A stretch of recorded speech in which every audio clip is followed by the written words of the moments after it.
जब भगवान विष्णु ने पृथ्वी देवी को वराह अवतार लेकर समुद्र से उठाया, उसी समय वराह भगवान और भूदेवी के संयोग से एक पुत्र उत्पन्न हुआ, जिसका नाम रखा गया नरकासुर। भूदेवी ने वराह भगवान से कहा, प्रभु, यह मेरा पुत्र है, इसे कोई न मार सके, ऐसा वरदान दीजिए। विष्णु मुस्कुराए और बोले, तेरा पुत्र तभी मरेगा जब तू ही उसके वध में सम्मिलित होगी। भूदेवी उस समय इस वचन का अर्थ नहीं समझ पाईं, पर यही वचन आगे चलकर उनके पुत्र की मृत्यु का कारण बना। ब्रह्माजी ने नरकासुर को प्राग्ज्योतिषपुर, जो आज के असम और गुवाहाटी क्षेत्र में स्थित है, का राजा बना दिया। शुरुआत में नरकासुर एक धर्मप्रिय और न्यायी राजा था, लेकिन समय के साथ उसमें अहंकार और शक्ति की प्यास बढ़ती गई।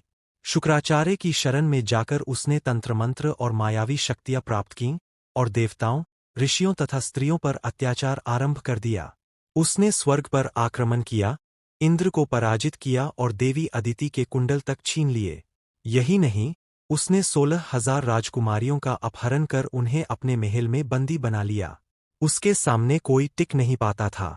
तब देवता, महर्षि और स्वयं भूदेवी श्रीकृष्ण के द्वार पर पहुंचे और बोले, प्रभु, आपका ही पुत्र अधर्म के मार्ग पर चल पड़ा है, कृपया हमें बचाइए। भगवान श्रीकृष्ण मुस्कुराए और बोले, भूदेवी का वचन अब पूरा होगा। उन्होंने अपनी पत्नी सत्यभामा के साथ गरुड़ पर आरूढ़ होकर युद्ध के लिए प्रस्थान किया। नरकासुर ने अपने चारों ओर मायावी पर्वत, बिजली की दीवारें और दानव सेना खड़ी कर रखी थी। कृष्ण ने सुदर्शन चक्र और शारंग धनुष से असुरों का संहार किया, लेकिन जब कृष्ण ने नरकासुर पर वार किया, तो वह वार पलट गया। तभी सत्यभामा के शरीर में भूदेवी की शक्ति प्रवेश कर गई, क्योंकि वराह भगवान ने कहा था कि भूदेवी के सहयोग से ही नरकासुर का वध होगा। सत्यभामा ने अपने धनुष से एक तीव्र बाण छोड़ा, जो नरकासुर के हृदय में जाकर लगा।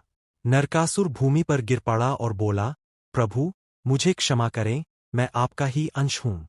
कृष्ण ने करुणा से मुस्कुराते हुए कहा, पुत्र, तुम्हारे पापों का अंत हो गया है, अब तुम वैकुंठ को जाओगे।